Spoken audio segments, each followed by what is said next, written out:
heavy vapors, maybe. Exactly. Yeah, exactly. Okay. I'm putting it together now. That's the name of the episode.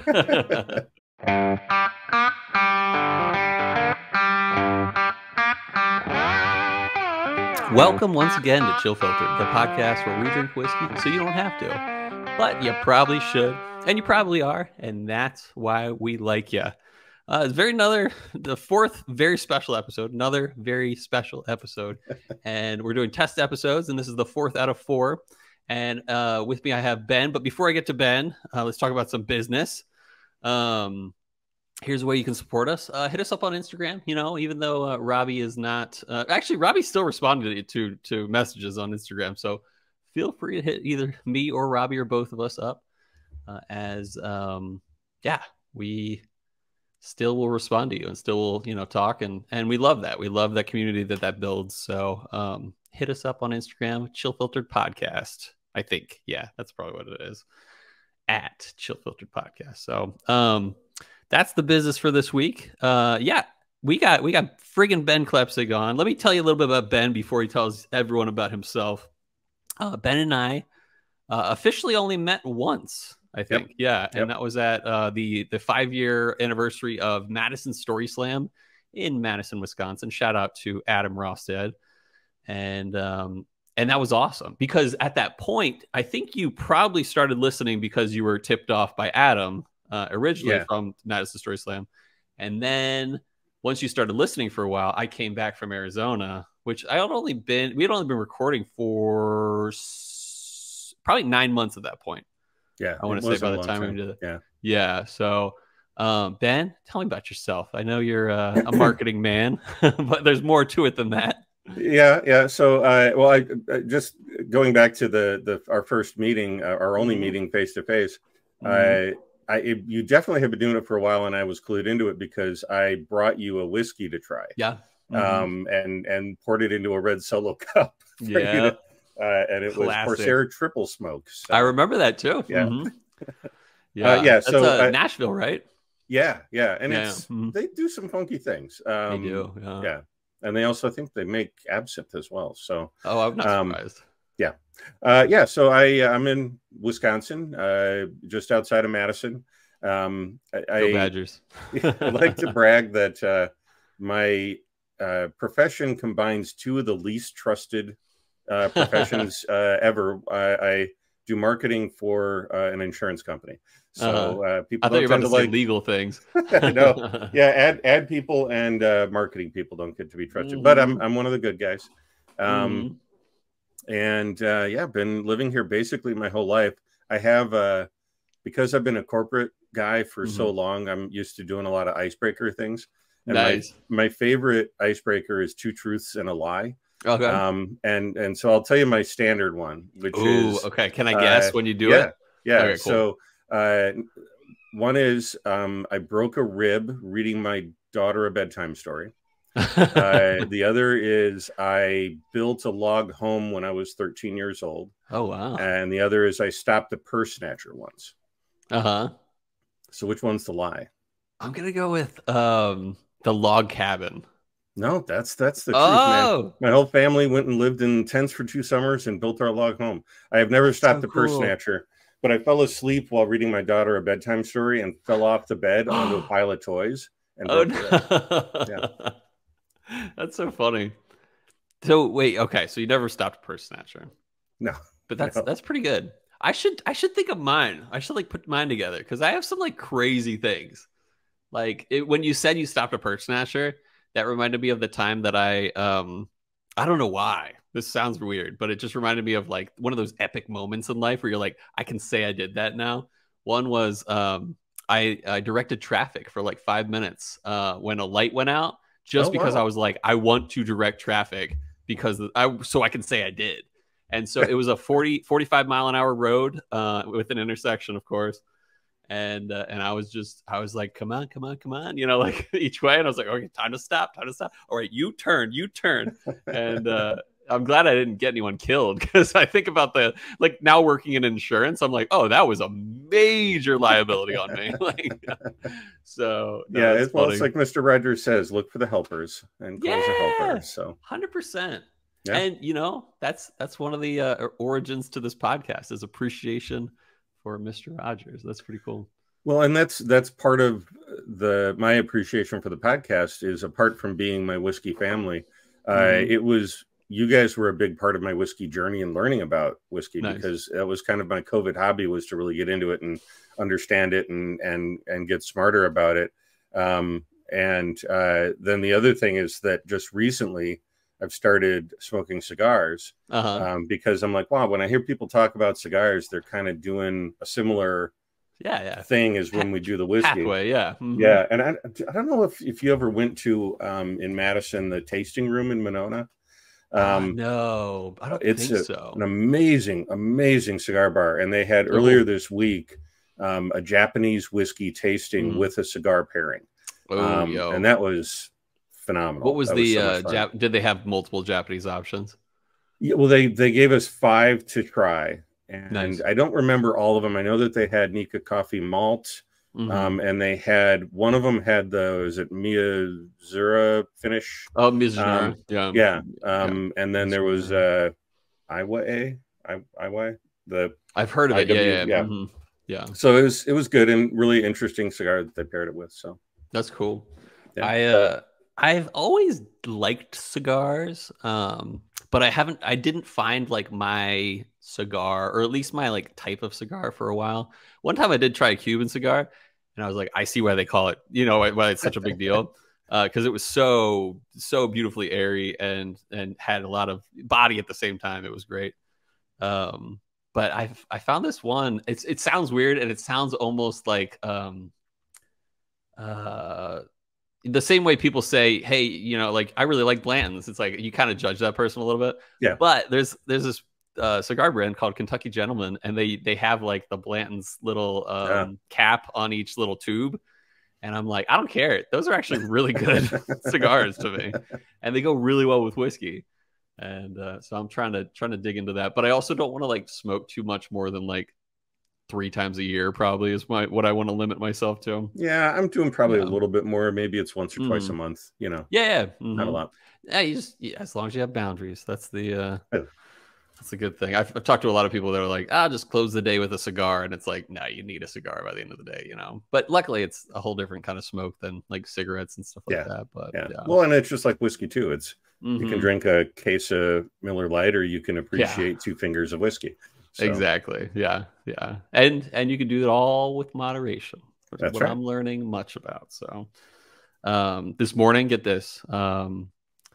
The ABC in Virginia did a special event. Basically, it was basically like the old days where you had to kind of sit outside and wait. These days they do like drops where they're like random times and stuff. But this one, they were like, we're just going to do it. And there's every store will get at least 100 semi-allocated or potentially more allocated bottles, random to whoever gets what, like you don't know who's going to get, mostly like Buffalo Trace and who's going to get some special stuff. But I woke up at 4, got to the store nearest my house at like 4:15, and I noticed that they didn't have much on the list that was up. So I went to the other store that was kind of just a few miles down, and I got a Parker's Heritage 10-year rye cask strength. Nice. So I was stoked about that. So that was a fun morning. We were in North Carolina, and I went to my first ABC store, and I'm just so used to how it is in Wisconsin and in Illinois and Minnesota, and to as go there, and everything is really close to MSRP. And they had I was surprised at how good the selection was, and I found a JD rye barrel proof, which just sitting on the shelf. It wasn't. And you got a green chartreuse, which was really hard to do too. I got 2 bottles of green chartreuse. That's awesome. I just learned about the Last Word cocktail, so I've been hitting that up a little bit here and there. That's funny. So what are you entry buzzing on today? I suspected that there might be a little bit of funk. So I went with Springbank 10. Springbank. Yeah. Just to prime the pump right? A little bit. Yep. That's Campbelltown. Yeah. Yep. No, that's a good one. 10-year.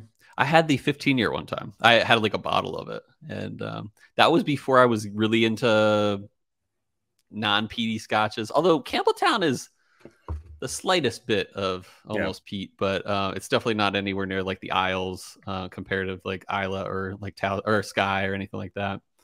But Yeah, I for think it some might reason, I have like didn't love it 1 at or the 2 time. ppm or something.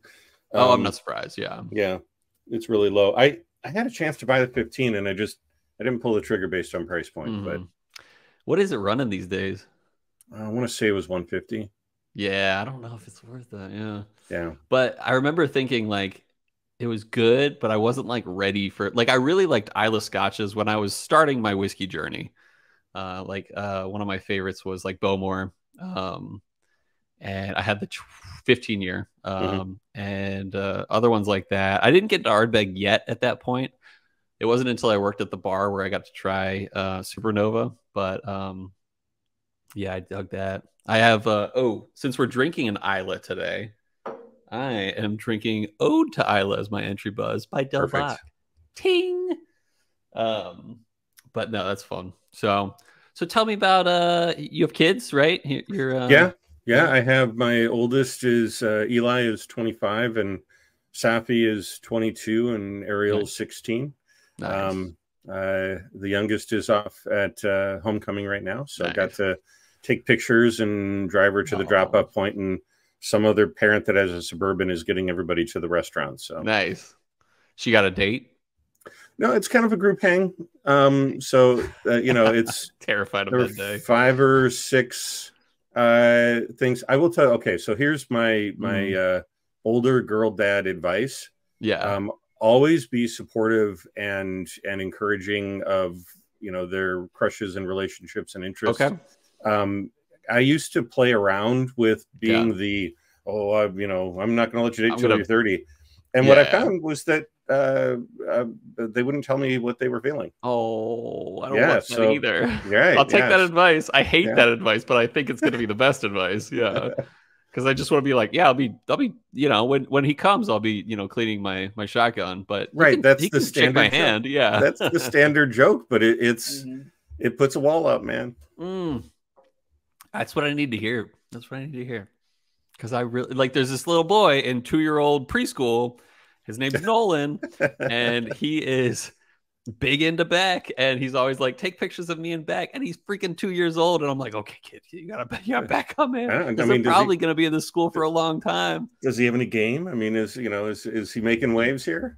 If I could show you pictures legally from the classroom photos, he's always got this like funny look on his face, like almost this mischievous look, and I'm like, I'm sure he's fine. I'm sure he's okay. And like, he apparently is a really sweet kid, according to my wife who's met him. But I'm like, I don't know about this Nolan character. Yeah. Maybe I should pull it back, especially now. You like set that tone. Yeah. But that's so funny. No, that's great. Yeah. Anything else going on in your life that's fun? I am about to go on an Alaskan cruise. I hear those are unreal. Leaving for it a week from today.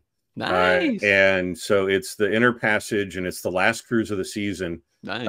But it's a nice boat, and I've already investigated. They got some decent whiskeys, and they have a cigar room. So yeah. What's the brand name, or the like Carnival or something? No, it's what's the I'm spacing on it. It's the not Royal Caribbean, maybe Royal Caribbean, but yeah. That's cool. Yeah. I've always heard that people that have done like Caribbean cruises and then an Alaskan cruise are like, I would never do a Caribbean cruise if I have the option again, because like Alaskans are so much cooler. Yeah, it's my in-laws that are doing it, and we're coming along. Nice. And we did a Caribbean one last fall, and now we're doing this one. And actually on the Caribbean one, that's where I started the cigar thing, because there was a cigar rolling class as one of the excursions, and it was taught by a woman from Cuba. So, that's so cool. Yeah. Do you ever watch Seinfeld? Oh yeah. So he's like, they're rolling it too tight. They're Dominicans. And then they go to the crepe store and they roll the crepes too tight. I love that. So anyway, I guess we'll get into the history. We're 15 minutes into a nice shooting the breeze segment. Sure. So I tried to print out my notes, but they weren't printing. But luckily, I have them on my second screen. So before we go into the history of what we're drinking today, and I think we mentioned Ardbeg. Did we mention what exactly we're drinking? I don't think so. We have not. So we're drinking Ardbeg Heavy Vapours, and it's Vapours, sort of. I don't know. I don't know if that's like a British or UK thing, or if they were referring to pores. But either way, we'll be right back after this quick walk break. Wink.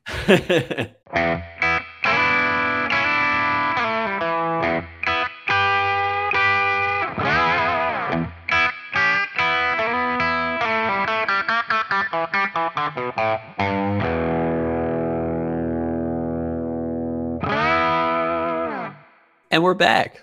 Nice walk break. I'm winded. I need a minute. Yeah. Yeah. You know, the Wisconsin altitude will get you, man. So some quick notes to get to before we get into the history. Hopefully we all had a great time at the Google Meetup drink along last Friday. I know Ben was there, and I think he had a great time, even though I interrupted him like twice or 3 times or something like that. Well, interrupted by beautiful children. So. Oh, yeah. Oh, shout out to Willow, Dram Pup, because she is amazing.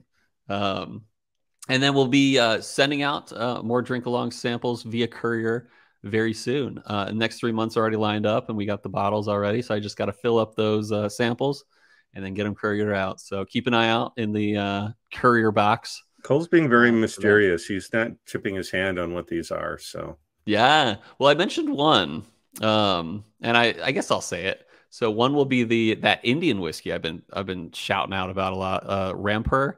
Oh, the double cask. Yeah. And so I'll say that. And that was potentially maybe my whiskey of the year this year. I think it's competing against Ode to Islay. I think Ode to Islay was 2023 episode. Yeah. So it's gonna be an interesting one. Okay. Yeah. So now I gotta find that, because Ode to Islay, I bought 2 backup bottles based on your recommendation alone. It's phenomenal. Yeah. No, absolutely. So this, I mean, I hope it stands up to my first pour, because I was blown away by the first pour. So you guys will find out very soon. So. Yeah, awesome. So let's get into history. This is actually what we're drinking today. The Ardbeg Heavy Vapours is not our first Ardbeg episode on the podcast. So we've done 4 episodes already on Ardbeg. Episode 15, we drank the SN 2015 committee release of Ardbeg Supernova. Great pour. Episode 74, we drank Core of Reckon. Episode 178, we drank the committee release from the 2021 Ardbeg Scorch. It was a letdown in terms of Ardbeg, but still good. You had that, right? Yeah, and letdown is gentle. I felt it made me feel like committee releases were practical jokes. Totally. And a little bit nervous about today. I mean, Ardbeg's great, but Scorch, this one's going to be different, man. Yeah, and I haven't sipped it either, so we're on the same page with this one. It was a little like, oh man, like, and it was the weirdest bitter dry Ardbeg I've ever had. Well, and I was probably fairly early in PD Scotch, and so maybe a little bit of inexperience drinking it, but I dig like Octomore and things like that. I'm down for high octane stuff, but wow. Yeah, it's funny that it's just, you never know. But I could probably say that's the only Ardbeg I haven't liked. Which is something to say when we've had so many Ardbegs. Yeah. So and then what was it? Episode 239, we drank the HN 2022 committee release Ardbeg Hypernova. Shout out to Dramhound, who helped me get a bottle of that. And there's been a few backgrounds we've done on Ardbeg, but this one's going to be a little bit different because this one is more related to the process of what makes this bottle special, as opposed to Ardbeg in general. Yeah. So we're all pretty familiar with Ardbeg. It's one of the few Scotch distilleries on the Isle of Islay. It's one of the islands on the Inner Hebrides and the western portion of Scotland. It is on an island. But Islay whiskeys are known for their peat, meaning they taste smoky, but that's because of during the malting process, they use burning peat to dry out the grain after malting it, as opposed to something like charcoal or other methods that are pretty dry or pretty clean burns. Burning peat is not exactly a clean burn, but the phenols of the smokiness stick to the grain, and then they mash, ferment, distill, and age the whiskey. And then in the end, Ardbeg is known for their very high levels of peat comparatively to the rest of the standard Islay market. Like, for example, Laphroaig, I think, is in like the 20s of parts per million. And Ardbeg is known to be somewhere around like 50 to 55 as a standard. So it's got a little more peat, but and like smokiness to it. But they're also used to having higher than that even. Like, for example, Ardbeg Supernova, I want to say was 108 or something like that. Ardbeg Hypernova was 170 parts per million. Definitely not the highest record. Octomore has that one, I think, at a 208 or something like that, one of their releases. That being said, it's definitely a lot of peat. But one thing that makes them different as well is like the high peat level is they're the only Islay distillery really known to use a purifier. And other Scotch distilleries will use purifiers, but in terms of the Islas, Ardbeg is known for like taking advantage of something called a purifier. And what does we a mentioned purifier do? That's a great question. No, we actually mentioned a little bit of this on a Glen Grant 15 episode. But Ardbeg basically, yeah, like I said, is known for that. But a purifier is a cylindrical copper vessel. Apparently, it's usually around like 3 feet in diameter and about 4 to 5 feet long. It's located inside what's called the lye pipe, also called the lin arm. If you look at a what do you call it, a pot still, it has this like upright column, and then it has this arm that comes out of it, and that's usually called the lin arm or the lye. What do they call it? The lye pipe. So anyway, the lye pipe for these huge copper pot stills is at the top, and it's where the pipe bends, like I mentioned. And mostly anything that gets into that bend area that doesn't get into the bend area, will fall back down and like what's called reflux. When it starts to leave and then it condenses I have that against too. the Yeah, arm. that gets me a little bit sometimes. Yeah, it's kind of spicy food and all that stuff. It'll do it to copper pot stills as well. Yeah, the angle of this arm can have a huge impact on the flavor of the whiskey. If the some of the arms aren't as are parallel to the ground, but some lean down and some actually lean up, so it causes more reflux to come down. But anyway, the purifier is usually kept colder than the rest of the still, but not as cold as the condenser, where it like is really trying to suck up the liquids from the gases. Basically, it causes like the purifier causes a lot more reflux, and it gets recycled back into the still. And apparently what it comes down to is this: there are lighter, more volatile compounds in the distilling process and heavier compounds that can make it to be distilled and condensed to make distillate. What Ardbeg does by using purifiers is it's trying to get the lightest like vapor compounds and the most volatile of those compounds to make it through, and not as much of the heavier ones. The heavy vapors, maybe? Exactly. Exactly. Okay. I'm putting it together now. That's the name of the episode. But yeah, and so usually when you get something like Glen Grant, for example, uses a purifier, and they also have very tall, slender stills. So they're really aiming for like the lightest of vapors to make it through there, which can lend to a very lighter, fruitier, crisper, refreshing note. That's their goal, and that's Ardbeg's goal to do that. And so anyway, but that's to balance with the peat, right? I mean, they're getting their kind of light, airy, fruity, and then that's the contrast with the peat. I think that's why I like Ardbeg the most, to be honest, because like the peat it sometimes doesn't feel a lot stronger than something like Laphroaig or Bowmore or something like that. But there's something I love about Ardbeg that is fruitier usually. So I think you're right. I think that's like really what it comes down to. But other distilleries that in Scotland that use purifiers: Glenlossie, Glen Spey, Stathmill, Talisker, and Tormore. And like I mentioned, Glen Grant. But they all use. Most of them use just in the wash still process, as opposed to the distillation stills, which I believe are the second round of distillation. They'll use the distillation stills for, as opposed to the wash stills. But Glen Grant will use a purifier on both stills, which is interesting. But what's special about today's Heavy Vapours release is that for once they took off the purifier of the That like sounds the Cole. That sounds still. risky. That Yeah, sounds like mad science stuff. it does. And it also like worries me because I think this will very much prove it, like what we drink today. And if it's good, if what they're doing with the purifier is what I like most about Ardbeg. So I think it'll be a Right. good experiment there. Right. So we might expect this to be a little more oily or less fruity. That's why I chose Campbelltown as an entry buzz, because I kind of feel like it's going to be a little closer to that. Mm-hmm. That's a great point. Yeah. So we'll see.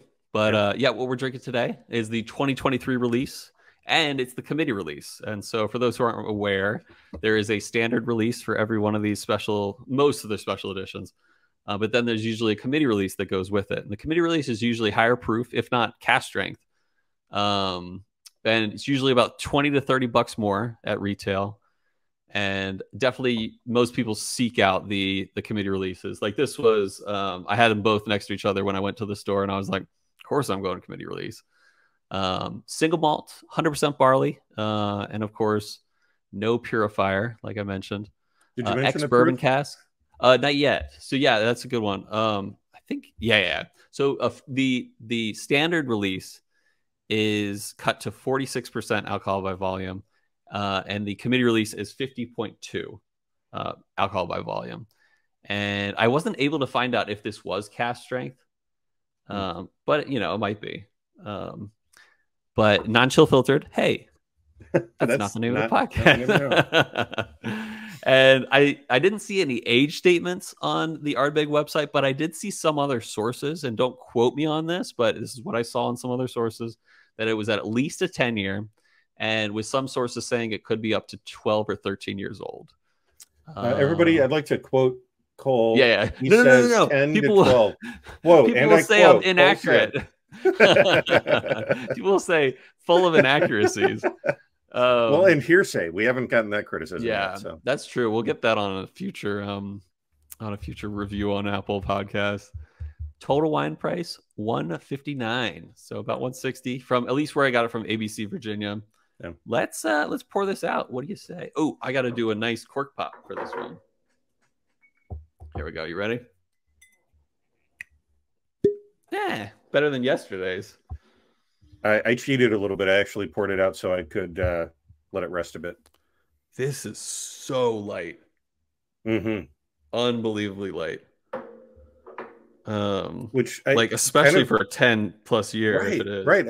I think of light and I think of younger, right? Like I would look at this and say this is a 5-year. Yeah, I would think I think this is even lighter than what I remember Hypernova was. And that was pretty young for an Islay. All right, which one am I drinking first? This one. No, this one. Ooh. Still fruity, but there's a lot going on there. Mm-hmm. You can really shove your whole nose in this one. At least I can. Maybe it's not too too this is bringing the noise and bringing the funk for me. Yeah, it definitely has a little bit of I would say it has the Ardbeg vibe. Smoky, fruity, but there is the funk there that I can't even put my finger on. It's like a little motor oil kind of thing. I'm really interested to see how it's gonna be on mouthfeel. Because those Campbelltowns are usually oily and kind of thick. Yeah. Right? Mm-hmm. This might be surprisingly this might be like proof that maybe they don't need a purifier. Who knows? This might be the best Ardbeg yet,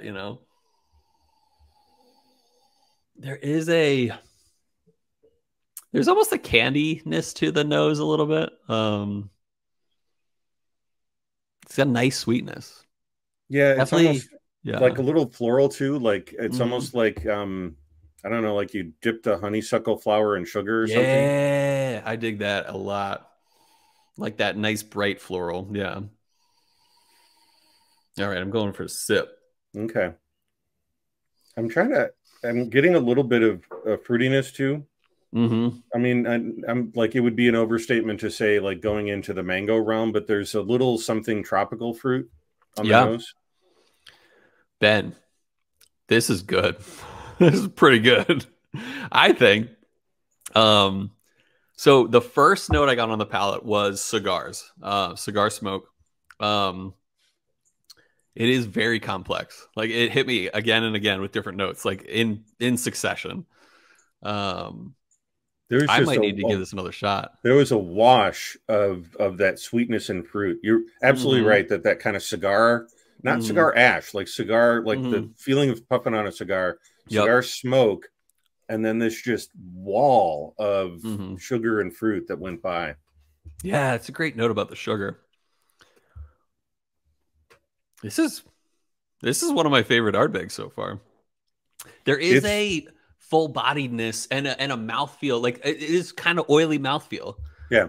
More than you'd get from any Ardbeg, in my opinion. Yeah, and I'm not as experienced with Ardbeg as you are, but it is Mm, it definitely has it's not all the way there. It's like a medium version of it. It's like a mm, medium mouthfeel and that kind of medium oiliness, but it feels yeah, just right in it balance does. with that fruitiness. Yeah, It's like the third heat, right? Like the yeah, old yeah.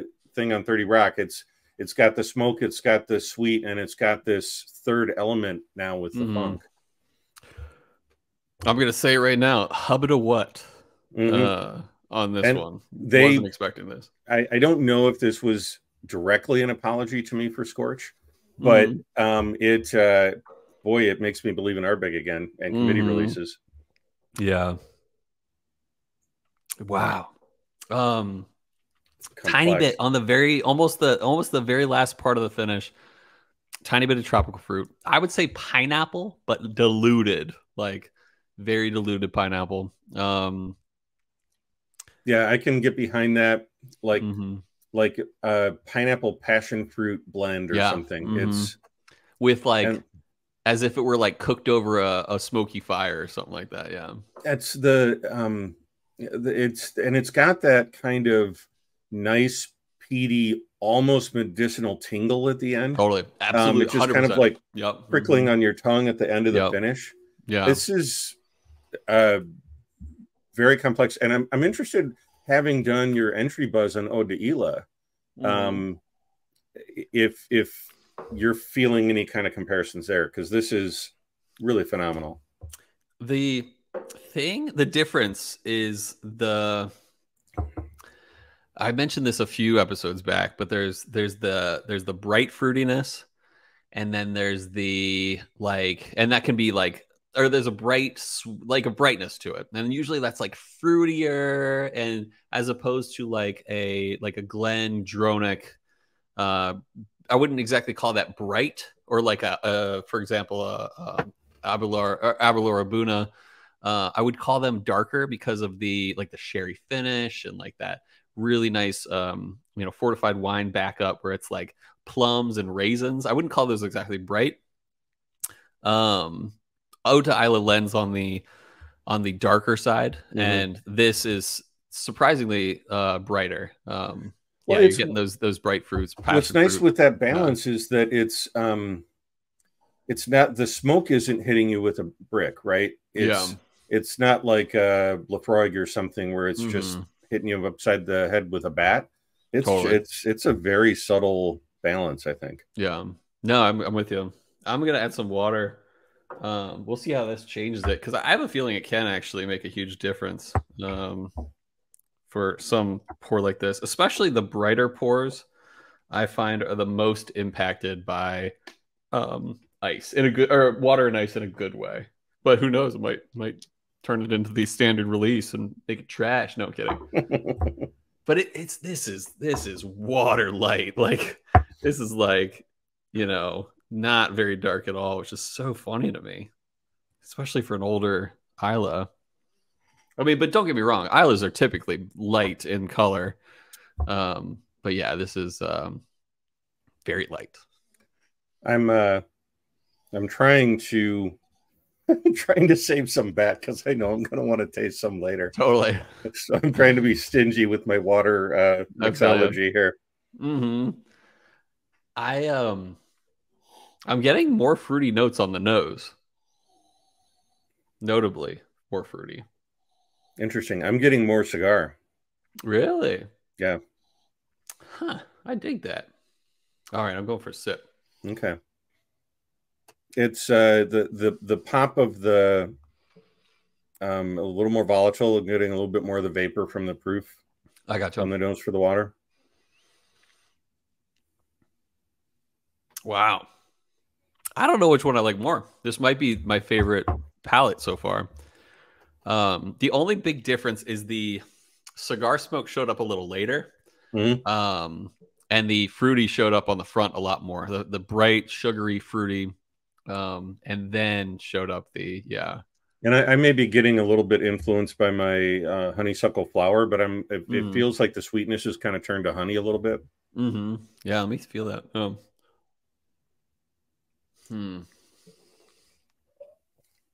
Yeah, it's I wonder what the phenols are on this guy. I wonder if it mentions it on the bottle. It did get thicker in my mouth. Shout out. Shout out. I forgot to mention Ardbeg's owned by LVMH or whatever. Louis Vuitton Moet Hennessy. Wow, I'm really torn. I really like this pour. Me too. The water and the neat are kind of tied in my mind. The water definitely had a different, I don't know, it just felt like everything was a little richer. Like the smoke was a little more intense, the sweet was a little more defined. Yeah. Different experiences, but absolutely excellent. Yeah. All right, time for an ice drop. Boom. Give it the old spin J. Then you got to look at it really deep. Yeah, make that whiskey dizzy. That's so cute when you actually think about a little girlie saying that.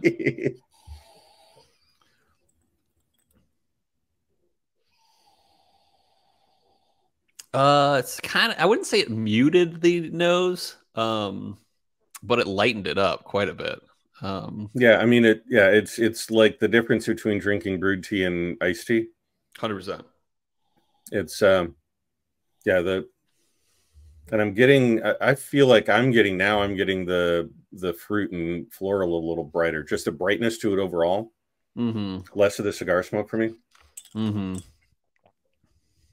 Funny thing is with sipping, wow. I was literally about to say there's no cigar tobacco or like smoke on this one, but then it hit right after I was about to say that. Yeah, like I said, complex. You can like take a sip, even just kind of swish it around in there, and you won't get any notes for a moment. That's one of the interesting things about each pour I've had of this is like it takes a moment for even the notes to kick in, but then they will. Yeah, it unfolds, right? It comes in stages. 100%. Yeah. Like waves.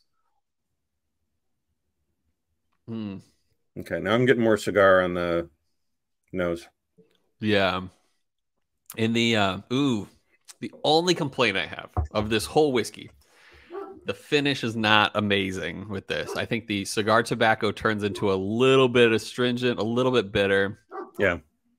Which is surprising because the other two pours were fantastic and never had that kind of bitterness that came with that cigar kind of tobacco kind of feel. Yeah, I mean I don't love with ice. It's super mild, but it is there. Yeah. Mine got colder. Mine got more volume. Yeah. Play the hits, man. Play the hits. Yeah. Yeah. I wouldn't do this again with ice. Yeah. I would happily add some water and maybe get a different experience. But ice, if this were the only pour that Ardbeg Heavy Vapours had, I would not be hubba to what and blow my mind good. But it's still good on the front of the palate. But it's not my favorite pour for sure. It's least favorite. I'm gonna sneak back to the stuff that I held back on. I mean, it's not as bad the last sip I just had on the finish. But it's still my least favorite, even with that. Yeah. Huh. Now I'm starting to put my rating together. Well, I have a rating. Okay. Do you want me to throw it out there? Yeah, go for it. I mean, it's definitely hubba to what. It's not in the kind of, it's not above 9.5. It's not into that all-time great category. So I'm saying 9.3. It is very solidly in how but a what. I love the complexity. I love the 3 different aspects playing against each other. The 2 out of the 3 pours were great and different. The third pour was fine, but not worth blowing $150, $160 bottle on ice. But I'm a fan, man. Thanks for sharing this. Yeah, absolutely. I was grateful too. Before I get into my reviews and ratings, I felt like you were a good appreciator of good scotch, so I was like, hey, I got this crazy good, a crazy interesting option. Yeah, so I wanted to do that for this episode. Absolutely. So, I'm gonna go just a tiny bit less. I'm gonna go like 9.18, right between 9.15 and 9.2. It is a very refined scale you have, Cole. Yes, exactly. Hundredths. We might as well do it out of 1,000. But I think that this is, really impressive. And it proved to me that it might not just be the purifier that makes Ardbeg amazing. And I love a good complex whiskey. And this one did not disappoint in the fruity notes, in the sweet notes, and that smoky beautifulness that they put together in whatever they do with Ardbeg. I think they did a great job. And yeah. You know your Ardbeg better than I, but it sounds like they preserved the things that you love about Ardbeg and then added this third factor with kind of oiliness. And, and the purist there would be like, no, this is our profile. That's what we do. But as a fun experiment, holy cow. Yeah, absolutely. No, I'm into it. I would be interested if they had other releases without the purifier. In fact, I'm going to just pour myself a little bit to keep going on this episode with, because just drinking it neat. So with that, I think now that we've got our ratings in, I think while I pour this nice dram here, I think that means it's time for Whiskey World News.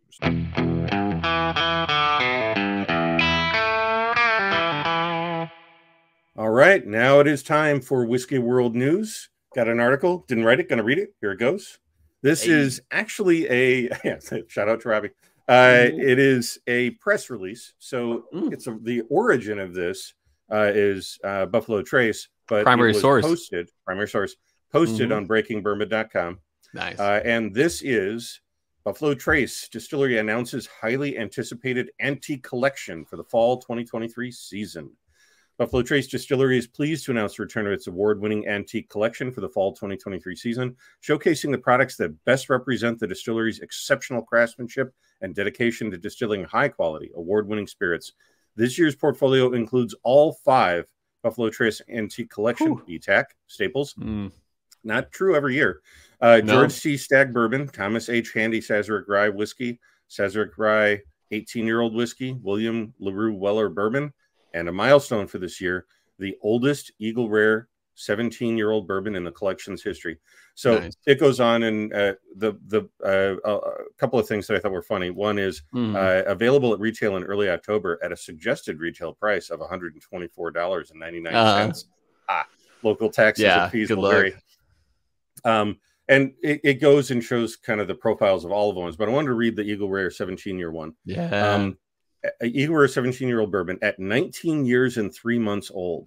This year's Eagle Rare 17-year-old bourbon marks the oldest release of the spirit since its 23-year inclusion in the antique collection.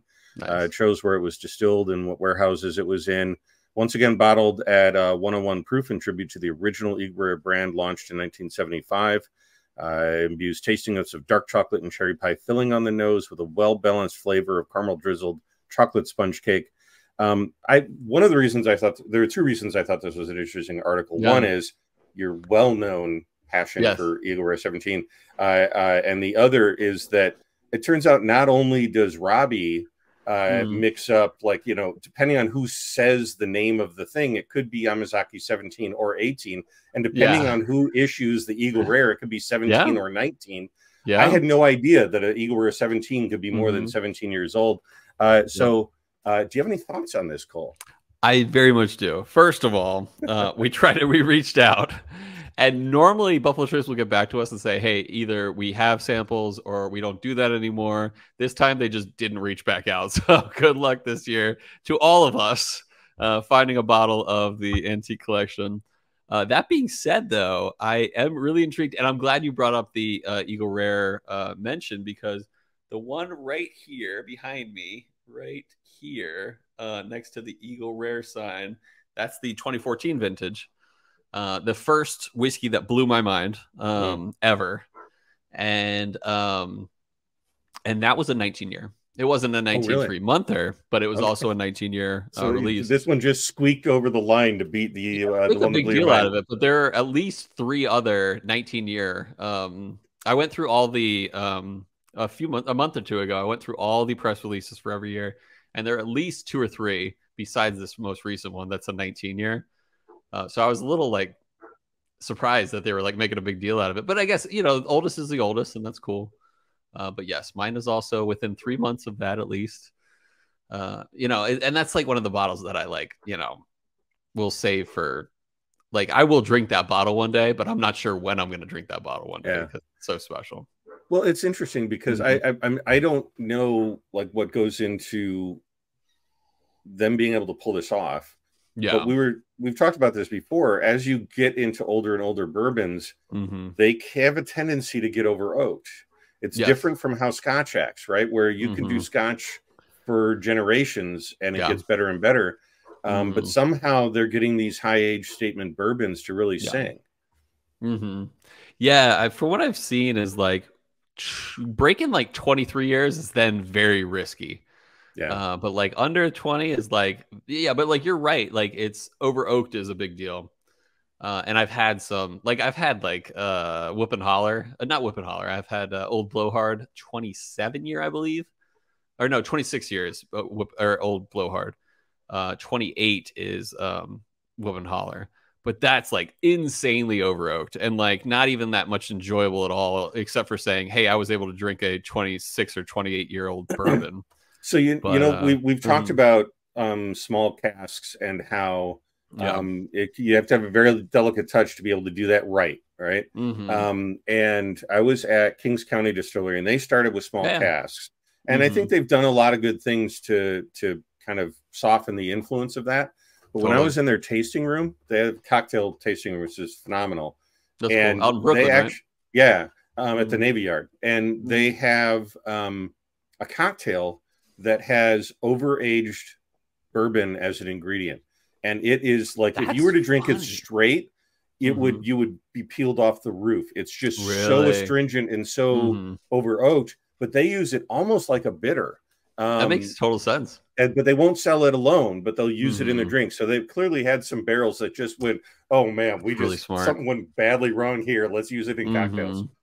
That's really smart, actually. I'm impressed by that.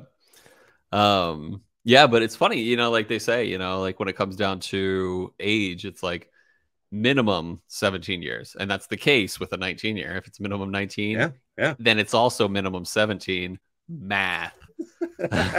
And you're the math guy, so that's an insight that you would have brought that I couldn't bring. Yeah, exactly. That's what I'm here for. And but yeah, I love it. So have you ever? I'm sure you've had. Actually, we've talked about you trying out in the messages and stuff. We talked about you trying out antique collections. What's your favorite you've ever had of the antique collection? Honestly, I've really enjoyed George T. Stagg. It's unbeatable sometimes. And the crazy thing is when you go to a whiskey bar and they have several BTAC on there, it'll be like, this one's $120 a pour, this one's $100 a pour, and the Stagg is like 45. I'm like, are you insane? Yeah, do you understand what you're doing here? Yeah. I don't know why it doesn't get the respect. It doesn't have the buzz or whatever, but it's great. Yeah. The best I ever had was 2016 George T. Stagg. 144.1, I believe. So it's hazmat. Holy cow! Like I said, I love my Eagle Rare. I had a bottle of the 2015. Now I got a bottle of the 2014.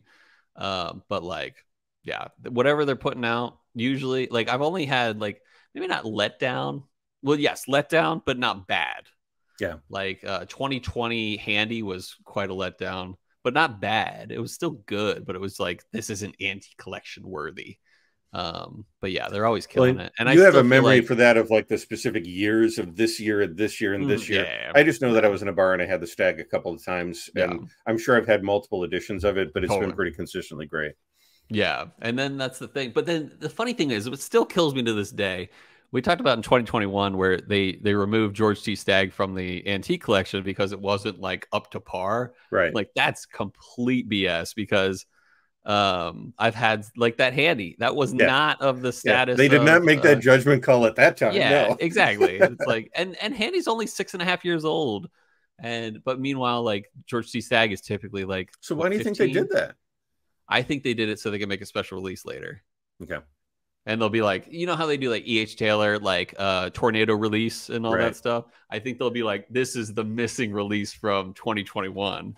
Okay, and yeah, I think now it's 19 like years aged or whatever, Yeah, exactly. I think that's probably what they're going to do is like do an extra age George T. Stagg. It'll be like double Eagle very rare, but it'll be like double George very Stagg or something like that. Those whiskey marketers, man, you can't trust them. Can't trust them at all. These advertising people. Yeah, but no, I love that. Any other thoughts before we move over to what we should choose? No. Okay, I'm gonna go over last week's results. We actually go on 2 weeks of results.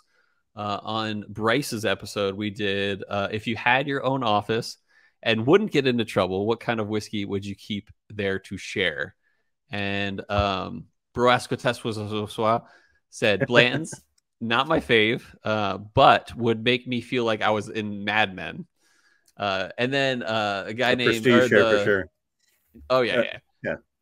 The handle low class high proof said Glen Girona cash strength, and he just sent a picture. But I was very happy to see that because I think that's also a great idea. Kilted 518 Miles Ferguson said, if I'm that high in the company, then I've got money. So he said, so Glen Grant 18 in a Waterford crystal decanter. And I'll just say this, Miles Ferguson, you showed me your picture of your Waterford crystal decanter with Glen Grant 18 in it. You must be pretty high up in your retirement right now. So we got Brian Rapp says Found North because I think the bottle design is clean and classy. Marco NAZ said Knob Creek 12 or Glenfiddich 14. I agree. They're both special bottles for that. We got Paul Clarkson. Pete Clarkson 21 says Blanton's Gold, mainly because of how fancy it looks and only if it was for special occasions. I love how many answers this question. Lots of engagement. Yeah. Mm-hmm. Dramhound said, pre-COVID, I had Eagle Rare in my filing cabinet to share on Firewater Fridays. I want to know what Dramhound does for a living. He's like the most interesting man in the world sometimes. And then he also followed up. He said, now we have Whiskey Wednesdays where I'll bring random samples in. So again, like I said, I would love to know what Dramhound does for a living because that sounds amazing. And then Whiskey Drinking Panda. I believe that's Paul. No, not a Paul. What is it? Not Tony. I'm sorry. Edward. Stephen. It might be Henry. But no, he said Hibiki Harmony for the decanter, he said. Yeah. And then Madtown Marketer. I don't know. It must be a new listener. Yeah. New listener. He said, shout out. Or maybe it's a woman. I'm not gonna, I'm not gonna guess at that. Maybe, marketers can be either way. I'm binary. We don't know. Yeah.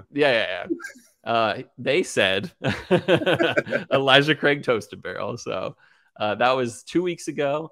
And then most recently, we had the same question, or not the same question, the same thing. We had which craft distillery needs a shout out for this week? And we got a few write-ins here. And we got, I never mentioned the actual, what do you call it? The results from me and Bryce. So for me and Bryce, I won with E.H. Taylor Small Batch with 75% of the vote. And then he lost with 25% of the vote. And who is it that calculates and reports the results? Only me. I'm the one who decides what the numbers are, and I'm a numbers guy, so I can kind of make things work in my direction. I trust you. Yeah, exactly. Everyone trusts me. But anyway, yeah. So back to which craft distillery needs a shout out. I said MB Roland, and Marco said Adventurous Stills, and Adventurous Stills won with 2/3 of the vote. Wow. So he got 67%, and I got 33%. And there were actually a lot of votes that week. Works, yeah. Yeah, exactly. It's basically double mine, which is a landslide. That's for sure a landslide. But Paul Clarkson said Beyond Distilling in Charleston, South Carolina, which he has sent a sample that one day we'll have. What I hear about Beyond Distilling, actually, it's pretty cool. They will hire people with disabilities and a lot of that kind of stuff, and they'll make whiskey with those kind of people. That sounds terrible, those kind of people, but with people with disabilities, and it's amazing what they're doing down there from what I hear. I haven't visited, but I've only heard amazing things. Cool. Bro he says Bridgeland Distillery, and he says they make a quote bourbon, and that's spelled BERBON because he lives in Canada, and they can spell it however they damn well please. Yeah. Exactly, as long as it's not how we spell it. And he says it uses Alberta corn, so hashtag Bridgeland Distillery, and we'll hopefully this week put out these results so we can shout them out. Peerless says John Hughes of Embellish Pod.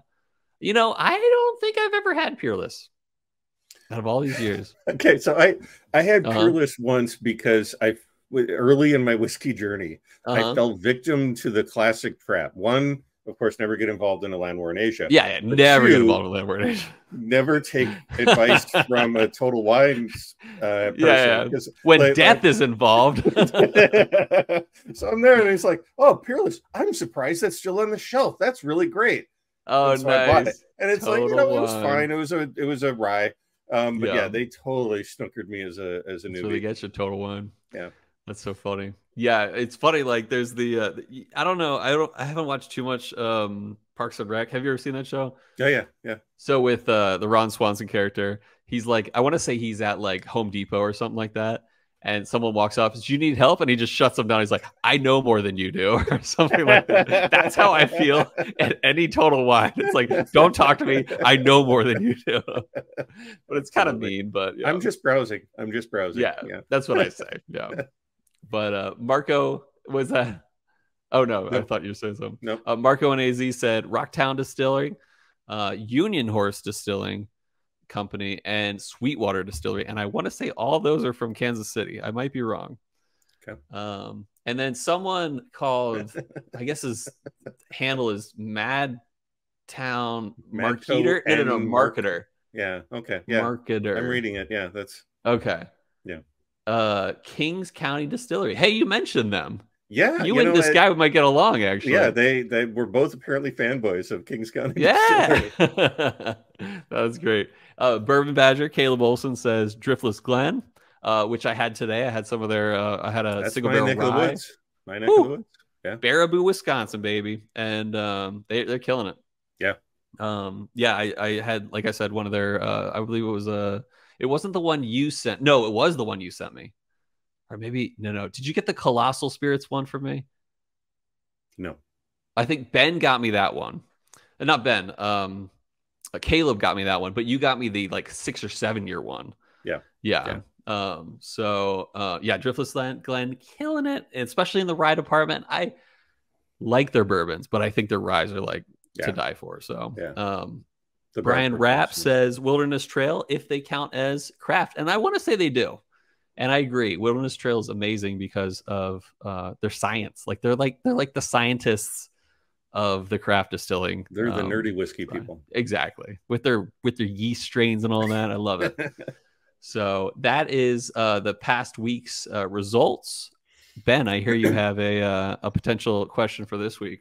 Well, I tell you, I neglected to consult my comprehensive Excel spreadsheet of all of the whiskey world news and which whiskey would you choose? Nice. To see, I don't really have that. No, but to see if this is a repeat. But it's a question that I see a lot when I'm surfing around the web is what whiskey that's in like the $40 to $60 range would you recommend to somebody that comes to you and says, "Hey, I'm a beginner. I want to get more into whiskey."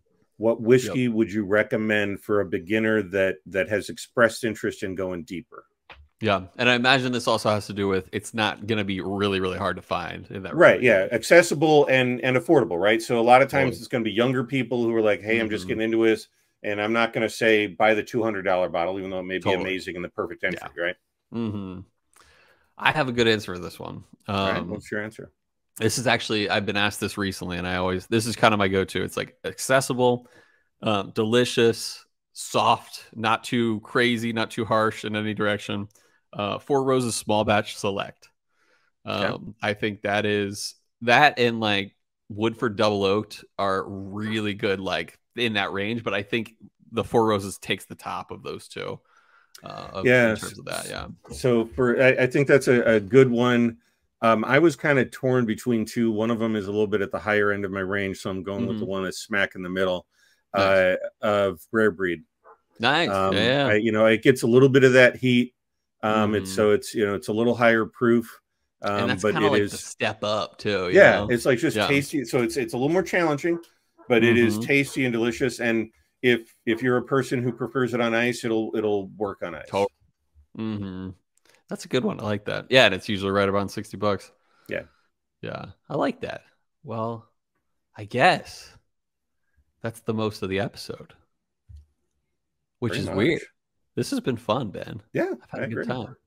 And let me think, is there anything else? Like next week, we're going to figure it out. We're going to send out some, surveys and stuff, get some advice. But in the end, I hate to say it so authoritatively, but in the end, I'm going to make the decision. And dude, it's your jam, totally.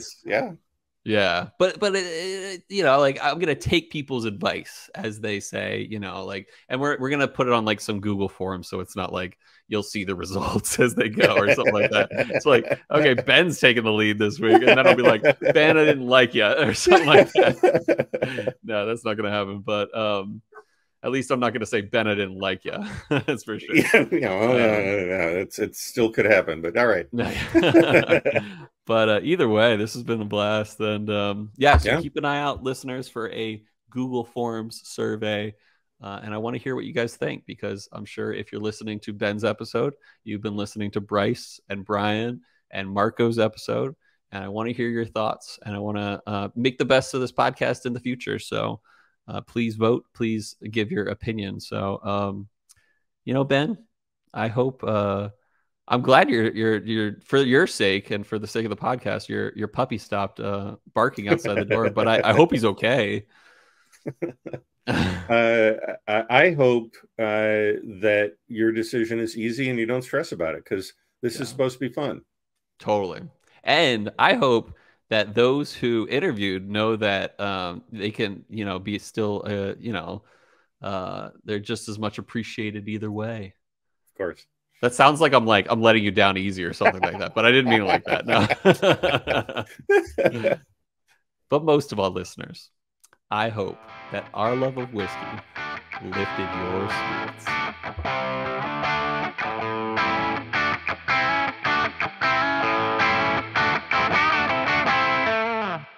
Math.